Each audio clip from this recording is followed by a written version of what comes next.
It welcome to dairy का 7वां episode आ चुका है और आप सभी लोगों ने देख भी लिया होगा। अगर आपने अभी तक इस सीरीज को नहीं देखा है तो मैं इसे आपको हाईली रिकमेंड करूंगा। तो बात की जाए इट वेलकम टू डेयरी के 7वें एपिसोड के बारे में, तो ये एपिसोड बेस्ट लवेबल मोमेंट और मोस्ट हॉरिफाइंग मोमेंट के मामले में बेस्ट एपिसोड है। और वो कैसे है हम आगे वीडियो में बात तो करेंगे, लेकिन सबसे पहले ये बात करेंगे कि ये एपिसोड कैसे कुछ चीजों को क्लियर कर देता है। जैसे उस एंटिटी के पास बॉब ग्रे गया था या फिर वो एंटिटी खुद चलकर बॉब ग्रे के पास आई थी। और दूसरा ये कि पेनीवाइज हमेशा कोई कांड करने के बाद दोबारा पेनीवाइज के फॉर्म में क्यों आ जाता है। और इस एपिसोड में जो मुझे देखने को मिला और जो मैंने समझा, वो एंटिटी बॉब के पास इसलिए चलकर आती है क्योंकि उस एंटिटी को लोगों को मार कर खाने के लिए लोगों के पास जाना पड़ता है। लेकिन वहीं जब वो बॉब ग्रे को देखता है तो वो ये चीज ऑब्जर्व करता है कि वहाँ के लोग उसे बहुत पसंद करते हैं और उसके तरफ खींचे चले आते हैं, खास करके बच्चे। और वो एंटिटी बस यही तो चाहती है कि लोग उसके पास खींचे चले आएं और शिकार करने में आसानी हो। और बच्चों को डराना और बच्चों को डरा कर उनका शिकार करना पेनीवाइज के लिए इससे ज्यादा आसान चीजें कुछ हो नहीं सकती हैं। और वही बात की जाए कि जब वो एंटिटी किसी को डराती है, चाहे वो बड़ा हो चाहे वो बच्चा हो, वो जिस चीज से भी डरते हैं वो एंटिटी उसी का रूप ले लेती है। लेकिन एक बार शिकार कर लेने के बाद वो एंटिटी दोबारा पेनीवाइज के फॉर्म में आ जाता है। और इस बात को मैंने पहले ही वीडियो में बता दिया है कि वो एंटिटी पेनीवाइज के रूप में इसलिए वापस आ जाती है कि उससे पेनीवाइज को लोगों को अपने तरफ आकर्षित करने में आसानी होती है, और खास करके बच्चे जो वैसे ही जोकर को इतना पसंद करते हैं। और इसमें पेनीवाइज के लिए एक सेफ्टी भी है, क्योंकि मान लो अगर कोई बच्चा अपने पेरेंट्स से ये कहे कि मैंने सीवर में, ब्रिज में या फिर कहीं और एक जोकर को देखा है, तो कोई भी पेरेंट्स अपने बच्चे को सीरियसली नहीं लेंगे और पेनीवाइज अपना शिकार आसानी से कर सकेगा।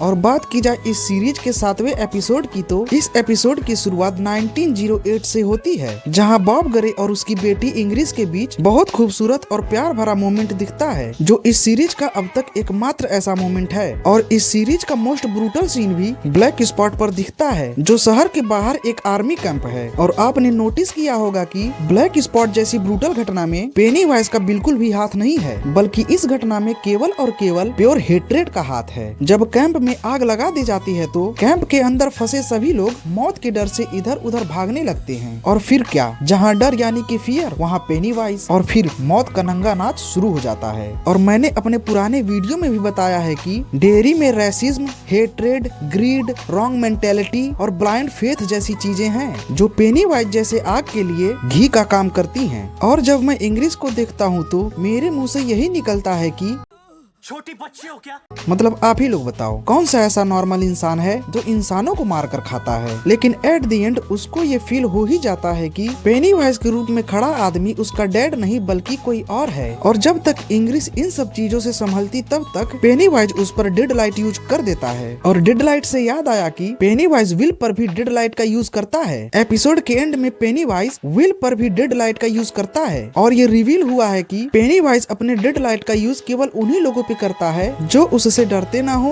और जिनकी विल पावर मजबूत हो, जैसे विल, बेवर्ली, इंग्रिस और रिची, जो पेनीवाइज से डरते भी नहीं थे और इनका विल पावर भी मजबूत था। तो मिलते हैं नए वीडियो में, तब तक के लिए अपना ख्याल रखिए। Bye bye.